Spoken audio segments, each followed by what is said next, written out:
I worry about Delta. I think we probably have Zeta floating around at this point. We don't know what's out there yet.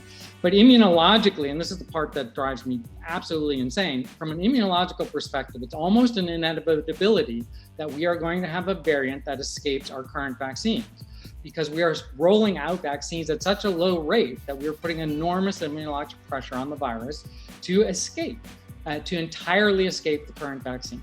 And I've written about this. I would bet April, May is the latest before that happens. So if we don't move quickly to get vaccine out, we are in trouble. The second thing I would say is we are too focused on vaccines. We're kind of giving up on the public health piece, the mask, the social distancing, which are absolutely necessary. We have never ended a pandemic just with the vaccine. And we are nowhere with treatment, really, with easy treatment that could be readily accessible to people early in treatment, early in disease, which is important both so that they don't progress, and secondly, so that you kill the virus off so that they don't progress or they don't transmit. You cannot do this with vaccines alone. We are way too vaccine-centric. NIH, fortunately, is starting a new program to really focus on treatment, because treatment is pan-coronavirus, so it doesn't matter what the variant is. And we need pan-coronavirus vaccines, but we are way too vaccine dependent. So it's great we're talking about vaccines, but and we need a mechanism, but it can't just be vaccines. So without those global, regional, country interlinked mechanisms, we're just going to go in cycles of vaccine that gets partially distributed, that creates new variants, that creates new vaccines, and with an ever decreasing rate of acceptance and uptake of those vaccines. So, we're someone said, I don't remember, I think it was Christina, that we're in the teeth of this. I mean, the virus right now is chewing us up and spitting us out. We are way behind the virus, and if we don't move quickly and catch up, we are going to be in this for the long haul in a very, very bleak outlook.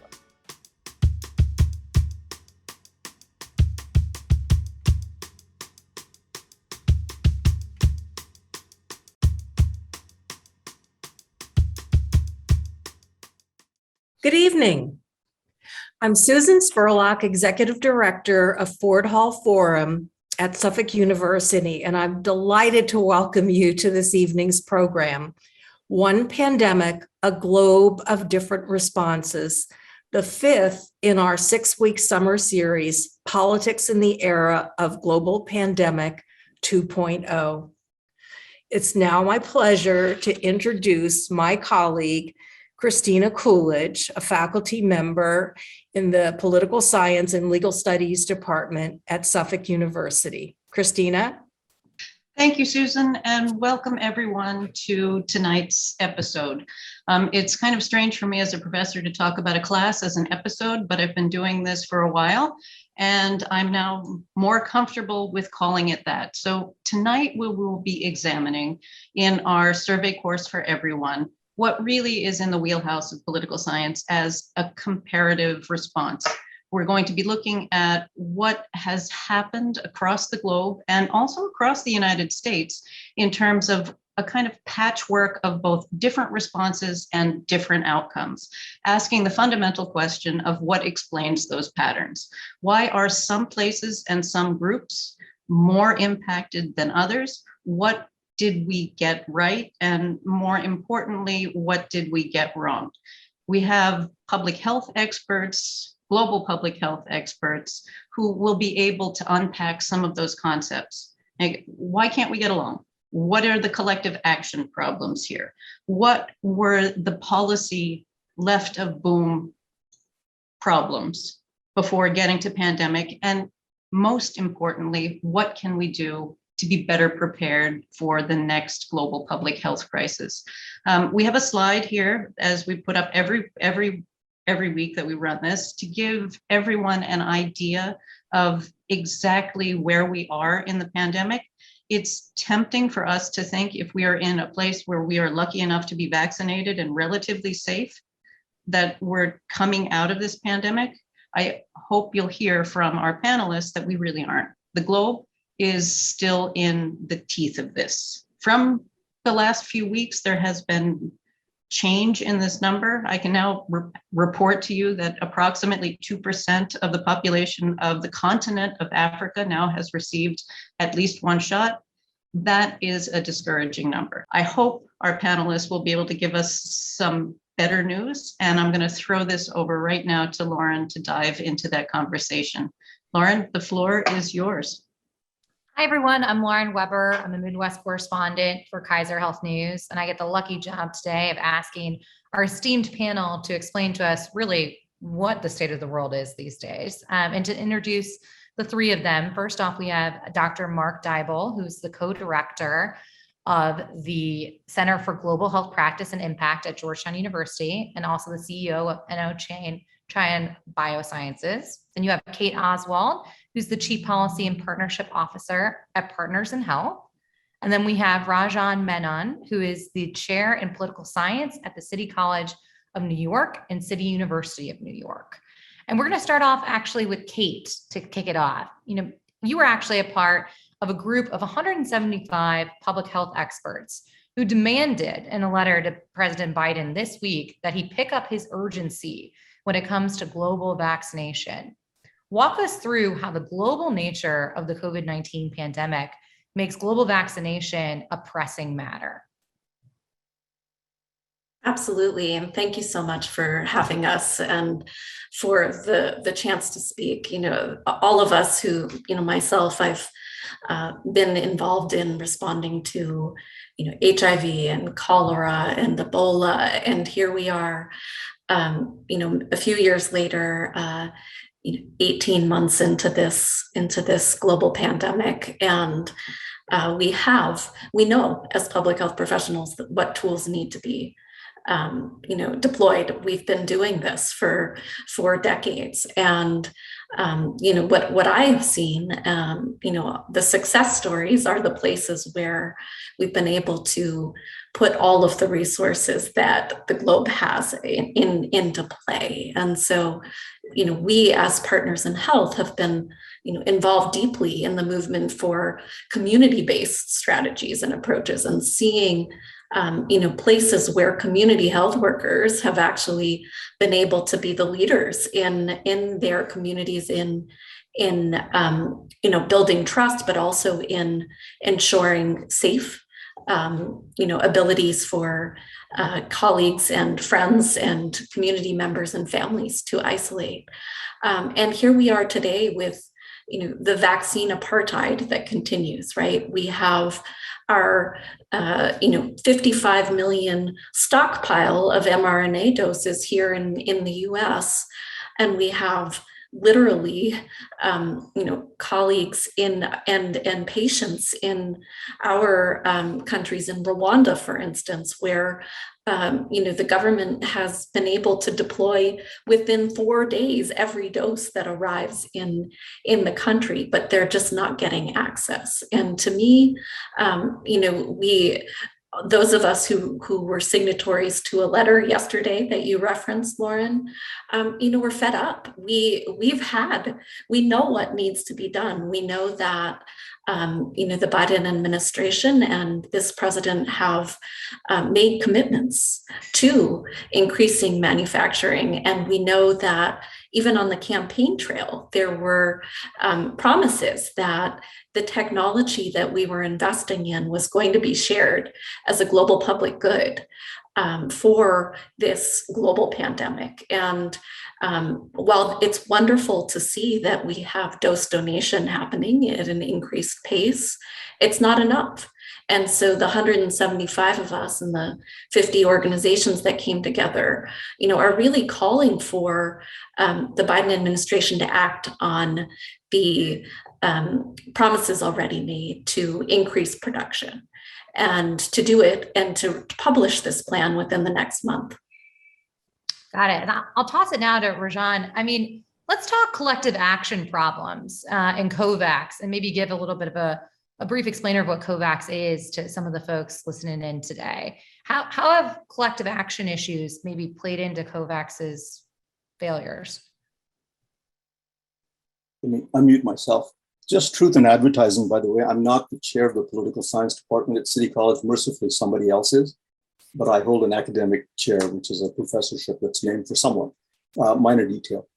Thanks to Suffolk and WGBH for putting this panel together. So first, let's start with what a collective action problem is. Let's take something like climate change. No one country, however wealthy or however powerful, can fix the problem, because so long as other countries are polluting and they don't agree to reduce their greenhouse gas emissions, because we share an ecosphere, we're all in trouble. So it is a problem that by definition requires individual sovereign states that are willful creatures to act in coordination, understanding that there is something called a shared problem that requires all their participation. So why is the SARS-CoV-2 pandemic a global problem? You've seen the numbers already, the students who are here. You've had something like 204 million infections, 4.2 million deaths. I would just put in perspective something, and that is to say, this is not the worst pandemic the world has had. I'll take you back to the 1918, 1920 so-called Spanish flu, misnamed because it didn't start in Spain, where there were about 500 million infections, about a third of the world's population back then, and 50 million deaths. The 14th century plague in Europe killed about as many as 200 million. Now, so we have a collective action problem, even though compared to others, it may not be of that big magnitude. So what is COVAX? COVAX is an idea that brought the World Health Organization, the health arm of the United Nations, and a group called the Global Alliance for Vaccines, Gavi, together. And the idea was that whether you get vaccinated or not shouldn't be an artifact of where you happen to be born. Whether you were born in Burkina Faso or Sweden or Bangladesh or Great Britain, it is not in your control. And the idea was that we should be able to share vaccines, not only as a matter of ethics, but also because if you have the vaccine, the virus propagating at a high rate in certain parts of the world, the mutations will become more and more dangerous, and then it becomes a global problem. So COVAX was supposed to be a facility that was funded by governments and by private philanthropy.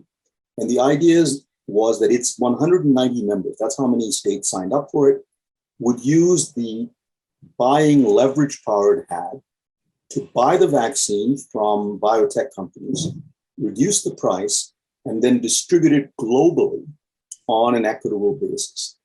That failed because what really happened was that countries with the wealth and technological know-how to either make and or buy vaccines bought up large amounts, vaccinated their own population, some very successfully, some not so successfully.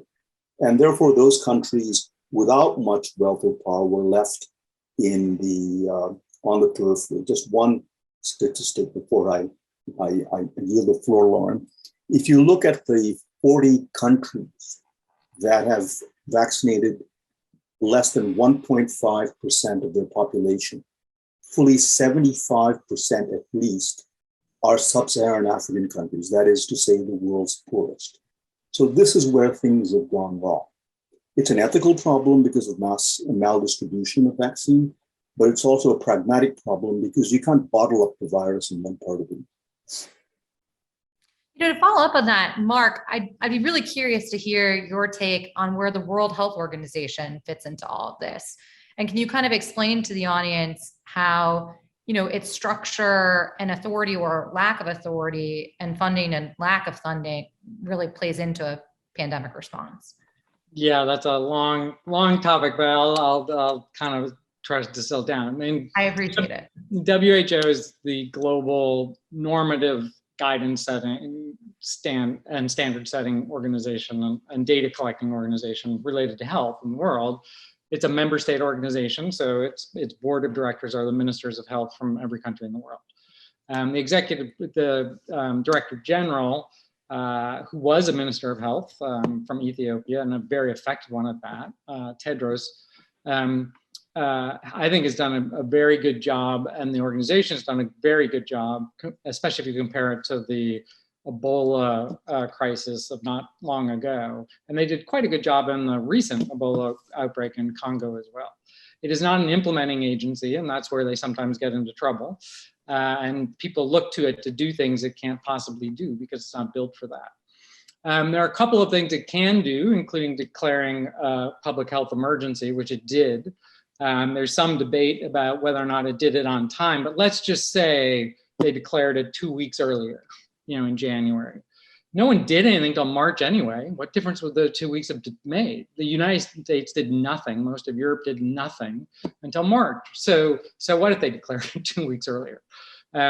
It's also a political body because it's a member state organization. And so politics definitely plays a role in this. Some people think it's been too favorable to China. Some people think it's been too favorable to the United States. The real risk there to me is we are in a fight that we can't win, and we need the entire world reacting together right now, and splitting us into pro-China and pro-USA camps is probably the worst possible thing we can do at this moment. Funding is a massive problem for WHO. Everyone thinks it's this huge, well-funded organization. It is not. And the vast majority of its resources actually are earmarked. So people give money and tell it what to do with it. Its core funding, which is a tax basically on member states, is way too low. It's a small percent of the budget. It's about 20-30% of the budget, and the rest of the budget is earmarked. And so it's handcuffed. And of course, that comes with political strings as well. So the panel that I was on recommended a couple of key things related to WHO. First, that stick to what it's good at: norms, guidance, data, and surveillance, which we absolutely needed to do and be the owner of, but that it not engage in implementation unless it's necessary as a last resort, or research, but it can coordinate. It can coordinate a lot of key functions. And we also recommend, I think this is very important, that the Director General switch from 2 5-year terms with an election to 1 7-year term to try to sideline the election and political issues because WHO, the last thing we need in the world is a politicized global health organization. To follow up on that, and Cate, I just want to zoom out a little bit. You've mentioned to me the pathologies of power and how they create inequity for vaccination. Can you elaborate on what exactly that means and how that's playing out globally? Sure, and I think it goes back to both of what Rajan and Mark were saying, that we need a truly global response. And what we're seeing is, unfortunately, we know as scientists what needs to be done to stop the spread of this disease, but what we're seeing play out is really, a very nationalistic strategy, and countries that have the ability to pay and to buy doses have done so for the vaccine. And those who don't are at the liberties of this mechanism, COVAX, that Rajan has explained, that at its finest was set up to try to have an ambitious total of 20%, reaching 20% of a population this year. And we're not even going to reach that at the rates we're going because of supply chain challenges and shortages. And, unfortunately, the fact that much of the production is, centered on these countries that have the ability to pay. So to me, the social determinants of health and looking at the inequities of who's continuing to get sick and why, and who's actually dying, are really not necessarily a scientific issue. They're really very much based on the politics of how governance structures have been set up, and the structures of the global community. Rajan, I want you to kind of follow up on that a little bit. I mean, I know you've written extensively about vaccine nationalism, but can you walk us through the disparities, not only just between states and communities in the US, because you see those disparities very clearly within our own country when it comes to the pandemic response, but also kind of juxtapose them with the disparities you've seen between countries globally? Right. So just to start where Cate left off, COVAX was a very well-designed system in the abstract, and its ethical principles that everybody should have access to vaccine, should depend on where you were born, and its operational principles, that is buying up in large quantities at the lowest price possible from biotech companies the vaccine to distribute, and having within COVAX a facility to share knowledge and know-how, it's called TAP. All that was very good. But what happened the vaccine nationalism that Cate mentioned doesn't surprise me, because collective action problems in the world give rise to this over and over again. You don't have to look very far at climate change to see what a lousy job the world has done in terms of this collective action. So what happened to what happened to COVAX was that the countries that had the wealth and the know-how said, we're going to vaccinate our own problems, not our own population first. Now, to complicate this a little bit, I have some sympathy for the predicament that they were in. Imagine, for example, that, say, 15% of the American population that was vaccine eligible had been vaccinated. And President Biden said, or President Trump before him had said, okay, we've reached the limit and we have this agreement with COVAX, and we are now going to start shipping vaccine overseas. There would have been a huge electoral blowback. That's one thing to remember. The second thing to remember is there is getting the vaccine to a country. But that's only a small part of the problem, because that's when the real problems begin. Do you have the roads and rails and air connections to distribute the vaccine? Do you have the personnel and the safety equipment to administer the vaccine safely? Do you have a public outreach network? So the WHO's estimate was that if for every dollar a country spends on vaccine, if it doesn't have these capacities that I mentioned, it would have to spend $6 to acquire this. So the conundrum that we've fallen into is not really a product, I think, of evil so much as the realities of politics. And so that is why you have this disparity between countries that have vaccinated very high proportions of their population. So about a dozen have vaccinated 60% of the total population. Not talking about vaccine eligible, right? And I told you that 40 states, 45 countries have vaccinated fewer than 2%. If you look at that list of countries that have done very poorly in terms of vaccination, it will not surprise you to know that they're among the poorest countries in the world. 46% of the world's population survives on what? $5.50 a day. That is where the failure has happened. And it's extraordinarily tragic. It's also, practically speaking, a very bad position for the rest of us to be in, because the virus doesn't stop replicating. I mean, let's take Delta, for example, that has now scrambled the progress, even in countries like Israel or Iceland that had done fairly well. It has a viral load that's 1,000 times its predecessor. It's a really deadly virus. And there's some evidence to suggest that the breakthrough rates, that is the possibility of your being vaccinated and getting infected, right? Not necessarily hospitalized, is now much lower. You have a higher chance of getting infected than people thought originally. There's just a tweet out from Eric Topol, who's a very well-known virologist and doctor, who says we have to come clean and really realize that we're in different territory here. This virus is much more transmissible and much more infection creating than we had once believed. So that's why this problem out there in poor countries is not just their problem, it's everybody's problem. Yeah, and Mark, I want to follow up on that a little bit and kind of touch on your WHO talk just now. The WHO and the CDC, for the US audience here, I think a lot of people think they do a lot more things than that they're actually capable of doing. Can you kind of talk about, as Rajan touched on, getting vaccine in arms in that last mile? Who is responsible for making that happen around the world? And how can that be improved here in the months to come? Well, the problem, there is no one responsible. And no, everyone's kind of going their own way. So even with COVAX, and to be honest, there are problems with COVAX. Countries are making their own deals, sometimes getting lower prices. COVAX is dropping off product without telling people. It's expiring in a couple of weeks. There are problems there. But the reason they have that problem is no one's coordinating with them. So ultimately, the people responsible are the countries. Yet this whole conversation on where we're going, the countries are pretty much ignored. We're having an international conversation about access, and no one's really talking to the countries. No one's talking to the African Union. I mean, the Africa CDC has done I think, one of the best jobs of any organization under John Kangasong, and literally no one is talking to them. We're making decisions in London and the United States and doing things, and no one's talking with them.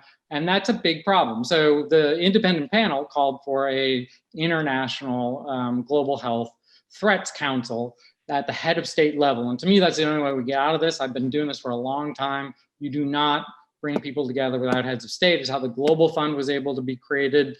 It's how Gavi was able to be created. And basically we need the G20s coming up. The G7 pretty much punted it, did barely anything. They talked a lot, but did nothing.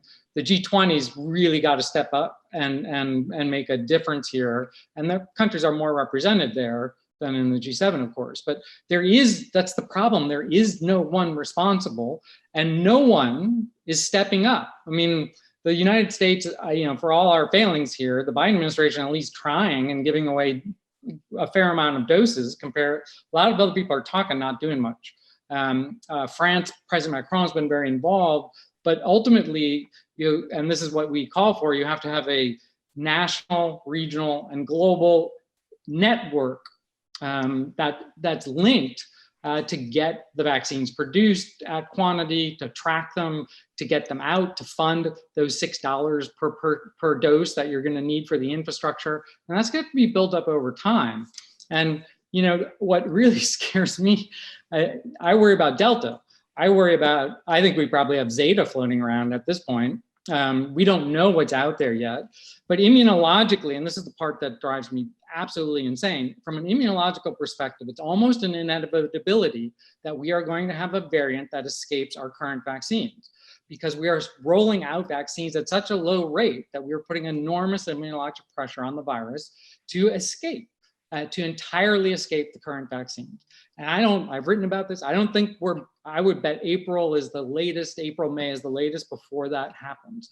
So if we don't move quickly to get vaccine out, we are in trouble. The second thing I would say is we are too focused on vaccines. We're kind of giving up on the public health piece, the mask, the social distancing, which are absolutely necessary. We have never ended a pandemic just with the vaccine. And we are nowhere with treatment, really, with easy treatment that could be readily accessible to people early in treatment, early in disease, which is important both so that they don't progress, and secondly, so that you kill the virus off so that they don't progress or they don't transmit. You cannot do this with vaccines alone. We are way too vaccine-centric. NIH, fortunately, is starting a new program to really focus on treatment, because treatment is pan-coronavirus, so it doesn't matter what the variant is. And we need pan-coronavirus vaccines, but we are way too vaccine dependent. So it's great we're talking about vaccines, but and we need a mechanism, but it can't just be vaccines. And without those global, regional, country interlinked mechanisms, we're just going to go in cycles of vaccine that gets partially distributed, that creates new variants, that creates new vaccines, and with an ever decreasing rate of acceptance and uptake of those vaccines. So, we're someone said, I don't remember, I think it was Christina, that we're in the teeth of this. I mean, the virus right now is chewing us up and spitting us out. We are way behind the virus, and if we don't move quickly and catch up, we are going to be in this for the long haul in a very, very bleak outlook. Lauren, could I briefly add a couple of points? Is that okay? Absolutely, please go ahead. So, I agree that the approach should not be exclusively vaccine-centered. There's no magic bullet for this. So you have a suite of solutions. You have the vaccine, you have masking, you have testing, you have contact tracing, you have lockdowns, and you have public education. The problem is that when you move to the poorer parts of the world, the non-vaccine solutions are also highly problematic. So let me give you an example. In the developed world as a whole, that is the wealthy countries, the estimate is about 45% of all jobs can be done from home. So we're all talking about Zoom fatigue and what a drag it is, but we have the luxury in many jobs of being able to do this. In the developing world, the average is 10%. Most people cannot work remotely. They have to work at their jobs, in the fields, in factories, driving taxis, pulling rickshaws, what have you. So social distancing is much harder. Lockdown has a much bigger toll because you're shutting down segments of the economy in countries where people are barely above water to begin with, which is why there was the fiasco of the lockdown in India, where Modi locked down the country and then opened it up again because it was unsustainable. And then the Indians didn't have enough vaccine to produce, and the pandemic just skyrocketed. One other thing, by the way, about COVAX, one of the problems that COVAX faced is that it was counting on India for 50% of its vaccine supply from the Serum Institute. So once the pandemic started sort of skyrocketing in India, Modi was under enormous pressure to get serum to boost vaccine production. And now we have a situation where countries like Israel, France, Belgium, others are talking about boosters. Now, if more and more countries move toward boosters, that puts additional pressure on the supply of vaccine to be distributed globally. If I could just say, just quickly on that, I mean, someone said it's disappointing that 2% of Africa's vaccinated. It's disgraceful, which is what Tedros has said. It's disgraceful because there actually is surplus, billions of doses of surplus, and at least in orders in rich countries. And while I totally agree, vaccines have to get out as quickly as possible, but we could get oxygen out. I mean, people have been dying in Africa because they have no oxygen. So there are a lot of things we can do, and we have to do a lot of things at one time. We absolutely have to get vaccines out, and they could be, we could have billions of doses flowing if countries would just unlock them. But we've got to do more than that. And Cate, I wanted to throw this to you. What more saber rattling can be done? I mean, we're 18 plus months into this. Why are we still here where it just, there's a lot to be done? What more can be pushed on? What buttons can be pushed? What political levers can be pulled to make the change that we're talking about in this conversation?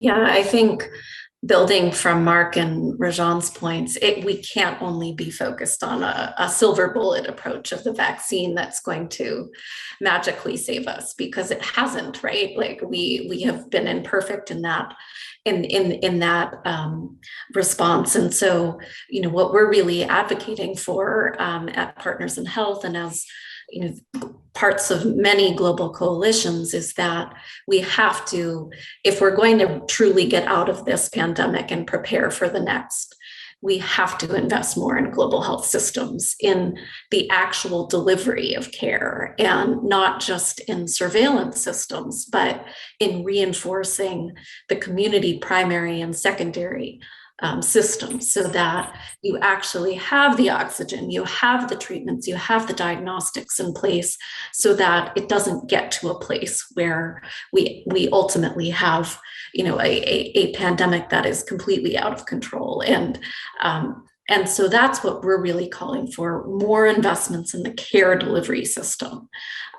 We need the best response to, and the preparedness that we need is really, truly the robust systems. And we've seen that in places where they have made those investments more cohesively, that they've been able to save lives, have the ICU beds, have the comprehensive approach. And so to me, that's really what we need.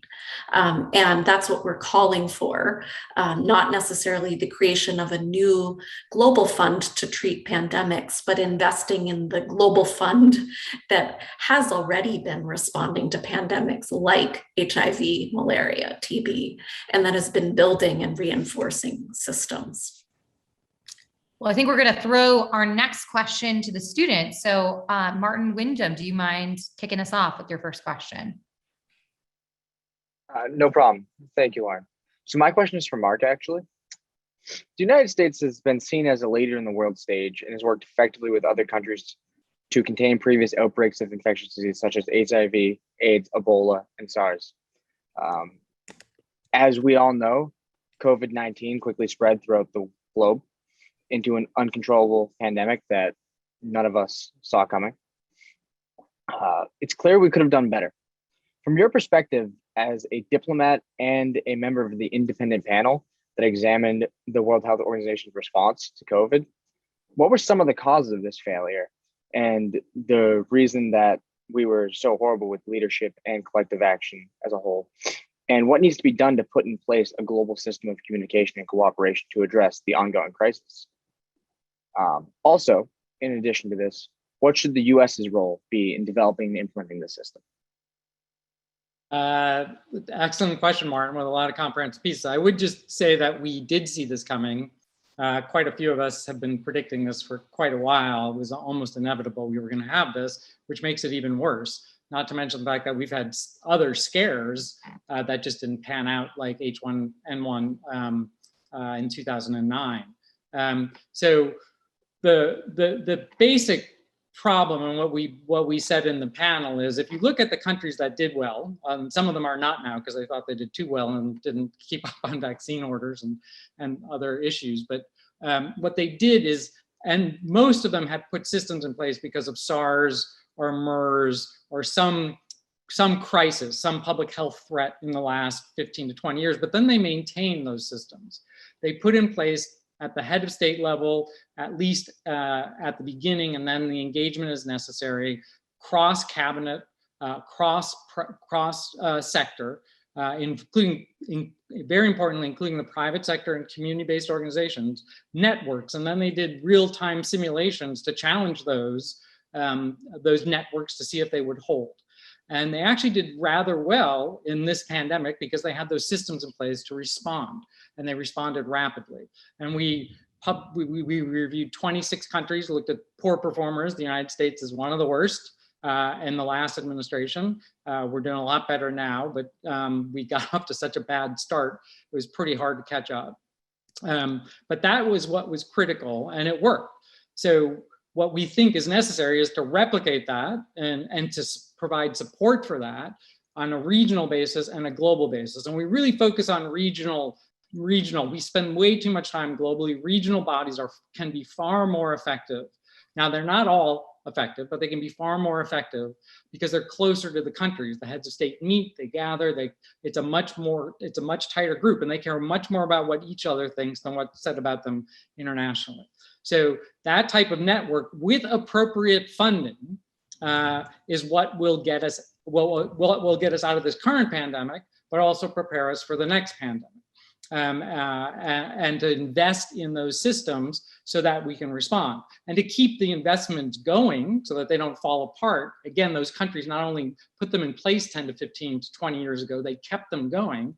We can respond to current pandemics like HIV, which is still a pandemic, or malaria, which is still a pandemic, or tuberculosis, which is still a pandemic, or other diseases, chronic health problems. And by keeping the systems alive through current crises, we can both save lives and be ready for the next one. But basically, we need that type of network at the head of state level involving private sector communities. And then we need a whole bunch of other stuff, research arms, what's happened with BARDA and Warp Speed and some European efforts are very impressive. There are a whole bunch of other components, but in the short time, those are the basic things we need to do. We haven't done them because there wasn't political leadership. In our own countries, again, public health emergency in January, very few countries started doing anything until the crisis broke out in their countries in March. But also, we just had very poor global political leadership. I'm going to throw it to the next student, Jennica Ruan. Love to hear your question next. Thank you. Hi, my name is Jennica, and I'm an incoming freshman at Suffolk University, currently calling from Malden, Massachusetts. My question is for Rajan. Globally, there have been many different responses to dealing with the pandemic. Some countries have been more effective than others. I'm interested to know what you think were the most effective strategies and why that is. Thank you, Jennica. Good luck in college, by the way. I think it's important to come back to the point that someone made earlier, that is, the vaccine is not the magic bullet, although it's a very important part of the arsenal. The countries that have done the best, the absolute best, have been countries that have combined masking, testing, tracing, isolation, public education, and vaccination. But that is a kind of abstract set of responses. And how well you use them depends on the following. How good is the leadership in convincing the citizenry that there is a health problem that is not just national, but global? Communication and addressing the seriousness of the problem and communicating to the public is very important. But that alone won't do it, because the second thing is state capacity, right? A leader can educate the public, but if the state cannot distribute the vaccine, put it in the arms of people, and do the nitty-gritty nuts and bolts work, that is a huge problem. And then you have to have the technical apparatus. If you're a country, for example, with large biotech companies, you're in very good shape. If you're not in very good shape. I would say one of the countries that done this rather well, no one's been perfect, and it doesn't have a large pharmaceutical industry, is Singapore. Now, it has a couple of advantages. It's kind of an island. Well, there's a causeway connecting Malaysia and Singapore, but it's an island. It's a small country. It's relatively ethnically homogeneous. Social trust is really high. And the government is a high capacity government, but not a democratic government. But by the way, if you look at the success stories, this doesn't break down at all into democracies versus non-democracies. There are some non-democratic countries that have actually done very, very well. None of us may want to live in them, but it's not simply a morality play between democracies and non-democracies. So we know what the combination of things that need to be done is. The problem is leadership and state, and also, are you a country that has the level of development that enables you to take advantage of all those things? So just to come back to something that someone else mentioned, ventilators and ICUs. So let's take Sudan, right? It's a country of 12 million people. It has fewer than 10 ventilators and about a dozen ICU beds. Imagine what a surge in COVID infections does to a country like that. You had India where people were literally dying outside hospitals because there was no oxygen to be had. Didn't matter whether you were rich or poor, there just wasn't the supply. So I would say that's kind of the way to look at it. It's very easy to enumerate what you need to do to be successful, much harder to bring it about in real life. Did I answer your question? I just want to make sure. Yes, you did. Thanks for asking. And then our next student will actually be Cailee Lavoie. Thank you, Lauren. I'm an incoming freshman and I will be majoring in media and film with a concentration in production. My question is for Cate. I'm curious to know, in what you've seen through Partners in Health, on COVID's impact around the world on vulnerable populations, such as the homeless. Are there countries who are better prepared in this aspect? What did you find? Thank you so much, Cailee. It's a great question. And you're right.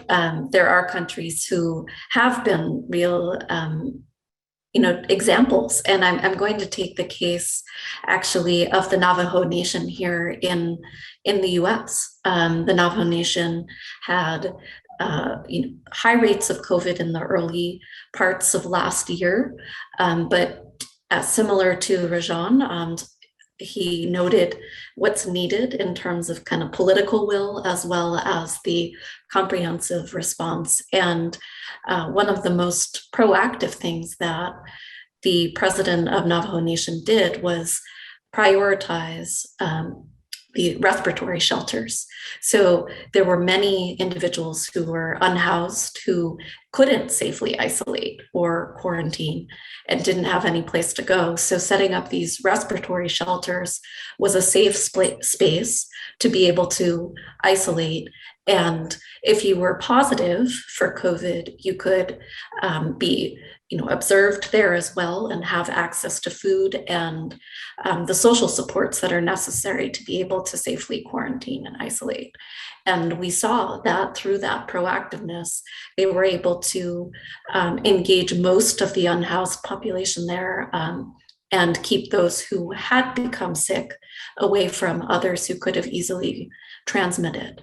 Another example is Liberia. When we arrived in Liberia to respond to Ebola back in 2014, we found it's unimaginable how many people were living on the street. Most of them had been impacted deeply by the civil war there and had been displaced from their families, had serious trauma and untreated mental illness. And similarly, the country took a very proactive approach at setting up isolation and social support systems to prevent those who were unhoused from unnecessarily becoming exposed, we know, to COVID, and also in some cases creating opportunities to be able to keep having an income while in lockdown.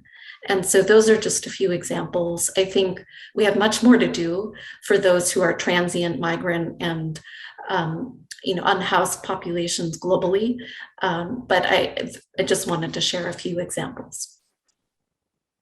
Thank you for that. And then our next student will be Gilad Gerber. Thank you, Lauren. I'm an incoming freshman at Suffolk. My major is currently undecided, and my question is actually for you.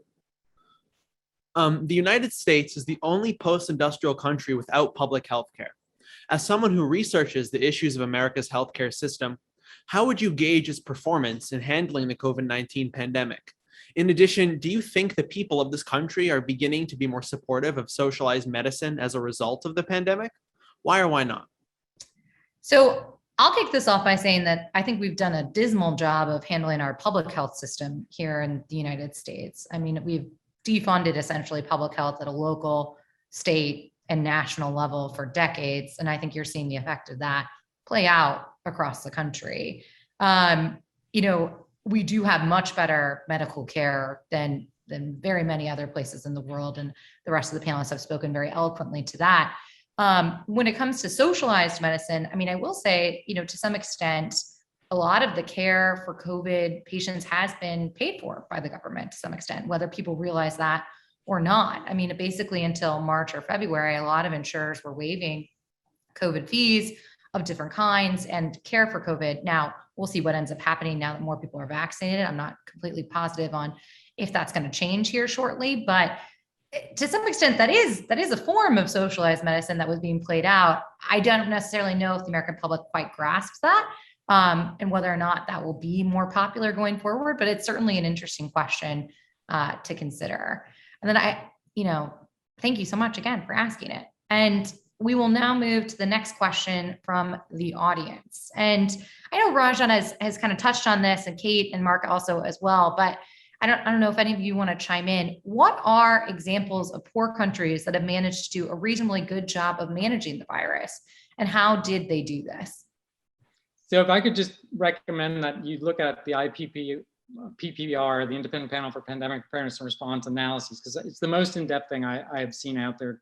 We analyzed 26 countries, countries that perform well, countries that perform poorly, countries in between. And we look at an array of things from political to health systems, to political leadership, to existing structures, as I was talking about earlier. And I would just say the conclusion of that report is that countries that did well had what I said, strong political leadership that had systems in place, including Liberia from the Ebola crisis, generally from previous pandemics, that were cross cabinets, interdisciplinary. So you can't rely on health. You have to have everyone in the government involved. Not just the Department of Health, even though they can run it. And you have to have the private sector and communities involved, because those community systems for case detection and mobilization and education are so important that those systems had to be put in place. And where those systems were in place, countries did well, regardless of economic structure. So Liberia did very well, so did South Korea, Singapore. Now, some of them aren't doing well right now because they didn't order enough vaccines because they thought they were doing too well. But they put those systems in place. Then there are countries like Germany that were slow but caught up, but they did the same thing. So I would there is no one size fits all to this. I would just encourage you to, if Rajan, Christina, Cate, any of you know of other references, but to me, that's the broadest, deepest analyses of countries from across the spectrum of what worked and what didn't work. Okay, just very quickly, one of the problems in looking at the pandemic is that it's a big problem, and we tend to look at it as an aggregate. But if you dig deeper and look at nuances, you find some interesting things. So let's take the case of India, which by anyone's reckoning has made a hash of the pandemic. The reported numbers, by the way, are way off. I think they're at least an order of 3 off, thanks to the Modi government's shameful propaganda exercise. But in the southwestern tip of India, there is a tiny state called Kerala. So it's a very interesting history because it was run by communists, not Stalinists, but communists who ran for elections, and when they won, they governed. When they lost, they stepped down. Now, what did they do? They invested in women's rights, land reform, public health, education, family planning or contraception. All right. And so they have a literacy rate and a life expectancy rate that really compares favorably with the rest of Western Europe. If you look at how Kerala has done, even though there's an overall vaccine problem in India, it has done far better than the other states for these reasons. So simply being a developing country doesn't consign you to failure. So this is not necessarily a rich-poor north-south divide. That's one thing. And second, before we get too carried away patting countries on the back who've done really well in vaccinations, I mean, let's take some examples of countries that have done really well in vaccinations. Iceland, and that's Israel, for example. They're having a huge surge. Iceland's current infection rate, rolling average per week, is 94% of what it was at the peak. Israel's is 49%. Now, this is going to happen in other wealthy countries as well. Why? Because I think it was Mark that has mentioned this. There are other variants coming about that could be more dangerous. So there's one that's being looked at very carefully. It's called Lambda. I'm not a virologist and I won't pretend to be educated about this, but I do know from my friends who are virologists that we don't know enough about it, but it's being studied because it seems to have a greater potential for breakthroughs, whether for infections or deaths. So I don't think, by the way, to not be a party people, that we're behind this thing at all, not even in the countries that have the wherewithal and know-how to have vaccinated large numbers of the people or have biotech companies. There's a bizarre situation going on, right? There's denial of COVID in some parts of the world, large anti-vaccination lobbies. One state in the United States that last week threw away something like 62,000 doses. Whereas in developing countries, I don't know of many countries, maybe Brazil aside because of Bolsonaro, where there have been leaders who've sort of denied the very fact that there is a pandemic out there. I think if you made vaccines available, a large number of people would take it, providing you had the infrastructure to distribute it among the population, within the population. Cate, I kind of want to follow up with you on that. There's a question from the audience that I want to direct to you. If vaccinations will not be distributed throughout the world in time for a more powerful variant like Lambda or Zeta or whatever else is next, it almost feels like this virus will be endless. What is it going to take for this virus to end or be tolerable? The audience asks. Great question. And certainly I will ask for any of my esteemed colleagues to jump in as well. Mark looks like he wants to say something. I mean, from my personal opinion, I think, the continued investments on reinforcing health systems. I'm a broken record on this, but we really need to, use this as an inflection point to ensure that we are getting the investments in the staffing structures, in the equipment and supplies you need to keep people alive, in the diagnostics, and in the vaccine. And so if we can collectively continue to invest in all of these areas simultaneously, we're not going to be out of this. When we went into lockdown back in last March, I didn't believe that it was going to be 2 years, 3 years, but we're in this for the next few years, and it's just going to be longer if we don't come back together and really collectively make these investments. So I agree with Mark's suggestion that we really need the G20. We need to get more production going, to get more doses out there as well as part of this approach. I have a question that kind of follows up on that, which is for Mark, why do you think there will be a variant that is resistant to vaccines by April?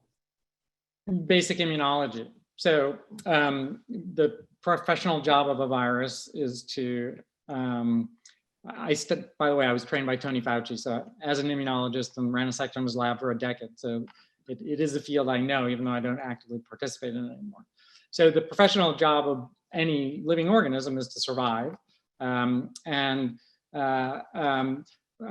you look at the variants that so far have existed, we don't know yet about Lambda, as Rajan was saying, but whether it was the UK or any of the Alpha variant through Delta and Gamma, they emerged without vaccines. So it's basically the natural immune system that was pushing the virus to change. And every time the virus replicates, it mutates.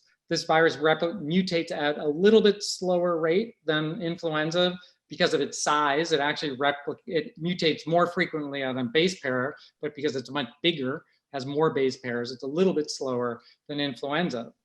But every time a new virus is produced, it mutates. And the current vaccines are going after a particular part of the virus, the spike protein. Now, the T cell immunity might, in infected people, might do a little bit more, but that could actually cause more problems. But so there are mutants all the time probably being created that will get around the current vaccines, the current mRNA or other vaccines, because it's going after a particular part of the virus, which is the spike protein. This, by the way, is why we don't have an HIV vaccine, because the outside of the virus keeps mutating every time we try. So it is almost immunologically inconceivable when you have billions of people infected and billions of doses of vaccine rolling out, but slowly, that you will basically be pushing the virus into an escape mutation that gets around that virus, and then that will take over because we have enough people vaccinated. So it's almost to me, it's almost an immunologic inevitability. The only way to avoid that is to have a very broad vaccine that goes after more than a spike protein and rapid scale up so that you get to coverage very quickly so the virus basically can't out mutate the vaccination rate. So it really, and by the way, every public health official I respect, global health person, domestic health person I've spoken with since I published on this, has said, we totally agree, but we can't say that publicly, but you're absolutely right. We're heading for this crisis. Not really cheery from Mark here, but I mean, I think it's important to be factual and warn people on that point. And I guess to follow up on that, we have a question from the audience that's saying the International Pandemic Preparedness and COVID-19 Response Act of 2021 was just recently passed by the Senate Foreign Relations Committee and has a real chance of becoming law. What does the panel think about the potential of its provisions, things like the creation of a new global fund to fight pandemics and massive new financing for vaccine? Open to whoever wants to answer that one.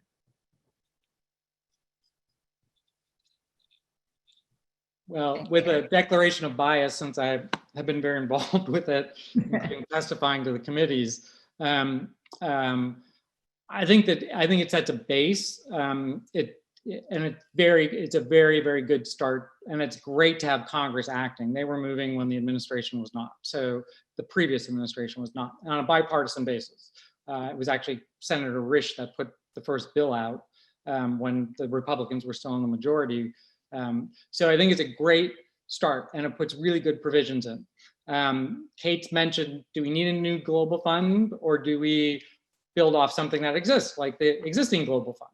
I think the latter is a much smarter way to go than trying to build something new, having created two new having been involved in the creation of the global fund early and then having to transform it, and having been deeply involved in with Tony, the only people outside the White House who created PEPFAR, or who gave the idea for how to do it. President Bush has wanted to do it, we just have to give him the idea.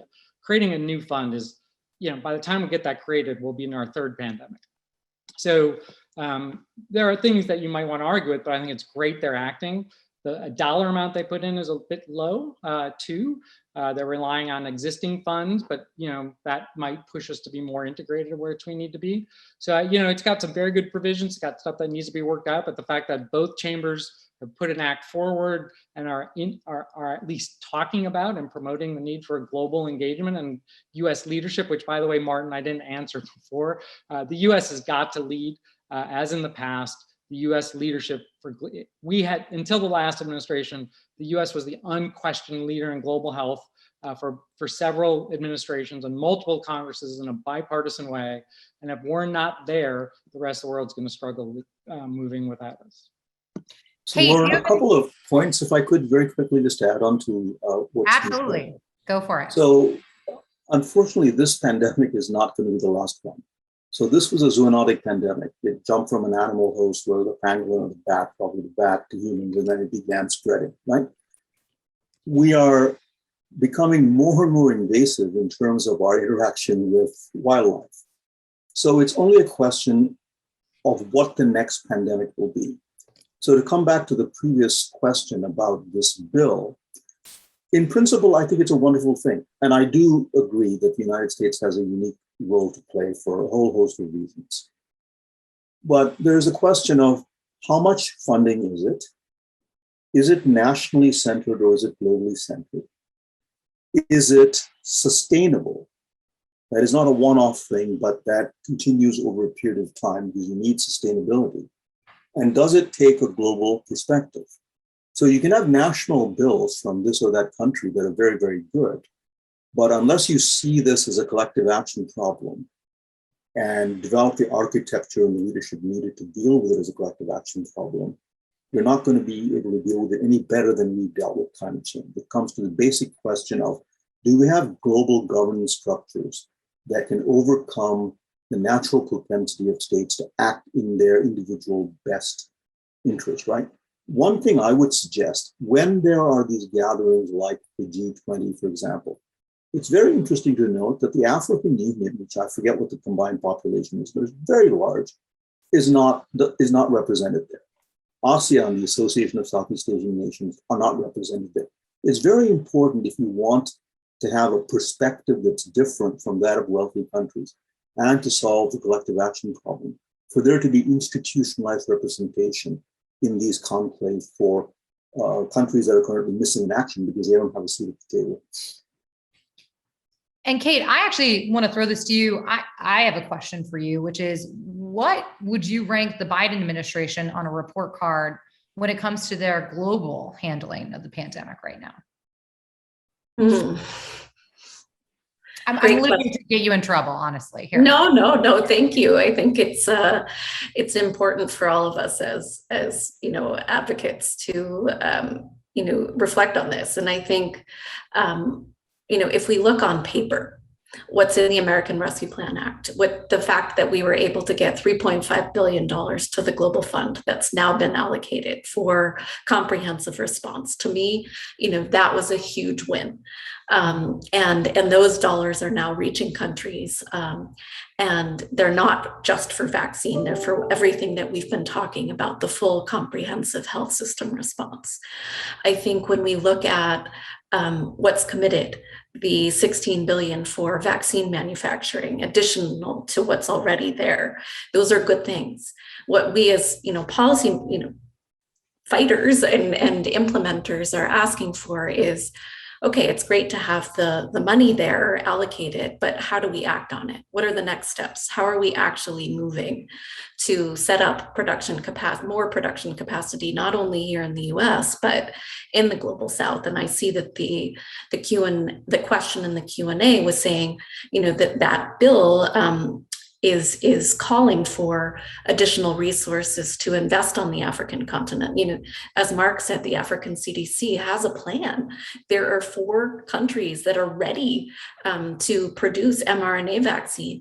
That's what we need to be doing. If we're going to do anything to truly get us out of this, we need to not depend on the same strategies we were deploying in the past, that the global North and the companies that we've created to manufacture vaccines are the only ones that can do it. So really democratizing the ability for more of regions to actually be able to produce is what's part of the Biden administration plan. And so, I'm hopeful that able to act on those places and be able to get more doses out more quickly from our reserves that we have here. Absolutely. And Mark, this next question from the audience is for you. Why can't experts say publicly they expect there will be a vaccine resistant strain within the next year? Some have, because no one wants to hear it. That's the reality. And unfortunately, if you're in the public eye, getting too, as Lincoln said, you have to be just ahead of public, where the public is as a leader. If you get too far out, you can cause more harm than good. But it's just because no one wants to hear it. And there are so many things we need to focus on right now that people don't want to hear that in 6 to 8 months. No one's willing to put a timeline on it, but I really don't see how we don't have one by March or April, given how slowly we're rolling out vaccines, it's just politically difficult to talk about. And then I think this is going to be our last question for the evening, and it's actually also for Mark, but do you think the upcoming Lambda variant will halt progress that we have made and possibly reinstate closings in certain areas like Florida? I don't think Florida is ever going to close as long as the current governor's there. So, as Rajan said, we don't know enough about the Lambda variant, but it's concerning. I'm not a virologist either, but I actually did virological research when I was in Tony's lab, but it's worrying for very good reasons. But whether it's Lambda or another one, doesn't matter. I mean, we don't know what variants are out there. We don't know what the variant, we're not doing a very good job at immunologic or at genetic surveillance. And that's a huge, huge Achilles heel right now. We need a massive genetic surveillance effort because we don't see the variants until they've reached a certain number of people, until they cause problems.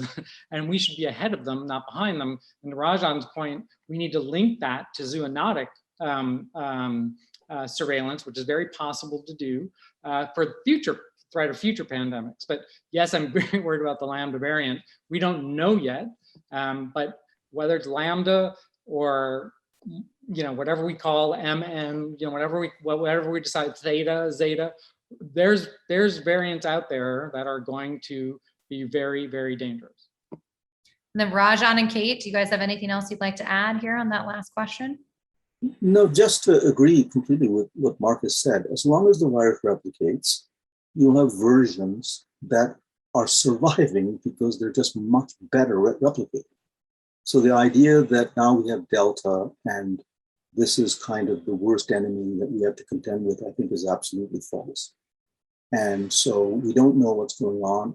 I only know what I know about virology because I have friends who are virologists and I talk to them. I try to read the scientific literature. But for the students out there, you don't have to have scientific training to really understand this at a reasonably literate level. So for my money, the best place that has covered the pandemic really well, two science writers, Ed Yong and Catherine Sue of The Atlantic, who've been extraordinarily good at breaking down complicated things to educate the general public. So I think it's important for all of us to get to know this better, because if democracy presumes a citizenry that can make its voice known to leaders, you can't do that unless you're well informed reasonably.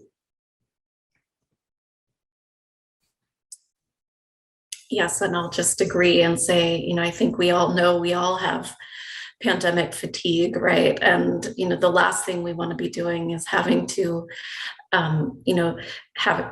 stay away from our family again and be masking indoors. But, I think as we know, this is not going to end until it ends everywhere. And so keeping our attention on the things that are in our control and trying to stop the inevitability of continued spread is just wanted to hone in on that yet again. Well, thanks so much again, everyone, for tuning in, and I will toss it to Christina to wrap it up for us. Thank you so much, Lauren. You did an amazing job of moderating a really great discussion. And I want to thank all of our panelists for making my job a lot easier.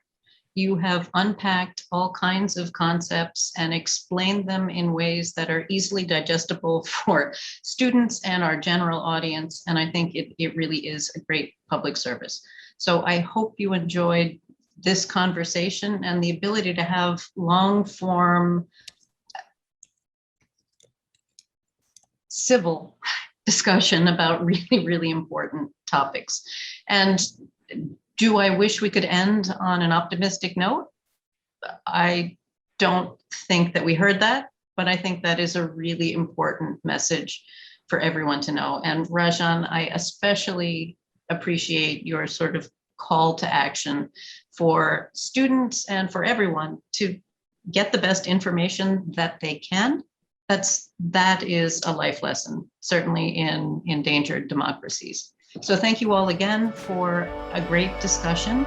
I want to thank everyone for joining us.